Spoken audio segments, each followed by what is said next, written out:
Actually ನಾವಿಲ್ಲಿ regular ಆಗಿ ಬರ್ತಾ ಇರ್ತೀವಿ. ಕಾರ್ನ್ ತುಂಬಾ ಟೇಸ್ಟು ಚೆನ್ನಾಗಿರುತ್ತೆ. ಪ್ಲಸ್ ಇದು ಕಿಡ್ಸಿಗೆ ಹೆಲ್ತಿ ಕೂಡ. ನಾವಿಲ್ಲೆಲ್ಲೋ ಜಂಕ್ ಫುಡ್ ಬರ್ಗರ್ ಪಿಜ್ಜಾ ಕೊಡ್ಸೋ ಬದಲು ಕಾರ್ನ್ ಕೊಡ್ಸಿದ್ರೆ ಅವ್ರ ಹೆಲ್ತ್ಗೂ ಒಳ್ಳೇದಾಗುತ್ತೆ. ಈ ಹುಡುಗರು ಒಂದು ಸಿಂಪಲ್ ಸ್ವೀಟ್ ಕಾರ್ನ್ ಇಂದ 50ಕ್ಕಿಂತ ಹೆಚ್ಚು ಕ್ರೇಜಿ ಕಾರ್ನ್ ವೆರೈಟಿನ ಸರ್ವ್ ಮಾಡ್ತಾ ಇದ್ದಾರೆ. ನಮಸ್ಕಾರ ಕರ್ನಾಟಕ, ನಾನು ನಿಮ್ಮ ಮೋಹನ್. ಈ ಕ್ರೇಜಿ ಕಾರ್ನ್ ಲೊಕೇಟ್ ಆಗಿರೋದು ಬಕಾಸುರ ಬಂಡಿ ಆಪೋಸಿಟ್ ಅಲ್ಲೇ.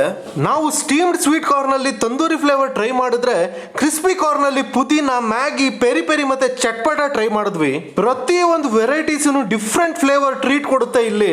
ಇಷ್ಟೇ ಅಲ್ಲದೆ ಇವರಲ್ಲಿ ಕಾಂಬೋಸ್ ಕೂಡ ಸಿಗುತ್ತೆ. ಒಂದು ಸ್ಟೀಮ್ ಫ್ಲೇವರ್ ಜೊತೆ ಒಂದು ಕ್ರಿಸ್ಪಿ ಫ್ಲೇವರ್. ಇದು ಇಲ್ಲಿನ ಕ್ರೌಡ್ ಫೇವರೇಟ್ ಆಗೋಗಿದೆ ಗುರು. ಹೆಲ್ದಿ ಬೆನಿಫಿಟ್ ಇರೋ ಈ ಸ್ನಾಕ್ ಆಪ್ಷನ್ ನ ನೀವು ಮಿಸ್ ಮಾಡ್ಕೊಳ್ಳಲ್ಲ ಅನ್ಕೊಂಡಿದ್ದೀನಿ. ಇಷ್ಟೇ ಅಲ್ಲದೆ ಇವರಲ್ಲಿ ಎಲ್ರಿಗೂ ಇಷ್ಟ ಆಗೋ ಐಸ್ ಕ್ರೀಮ್ಸ್ ಕೂಡ ಸಿಗ್ತಾ ಇದೆ. ಅದರಲ್ಲೂ ಸೆಲೆಕ್ಟೆಡ್ ಐಟಮ್ಸ್ ಮೇಲೆ by one get one offer ಕೂಡ ಇದೆ. ಇಲ್ಲಿ ಬರೋ most of the customers DBC, Triveni ಮತ್ತೆ ಜಾಮೂನ್ ವಿತ್ ಐಸ್ ಕ್ರೀಮ್ ನ ಮಿಸ್ ಮಾಡೋದೇ ಇಲ್ಲ. ಇದೇ ತರ ಕ್ರೇಜಿ ರೆಕಮೆಂಡೇಶನ್ಸ್ ಗೆ ನಮ್ಮ page food rebels Kannada follow ಮಾಡಿ, ಈ ರೀಲ್ ನ ಸೇವ್ ಮಾಡಿ, ನಿಮ್ ಫ್ರೆಂಡ್ಸ್ ಜೊತೆ ಶೇರ್ ಮಾಡಿ.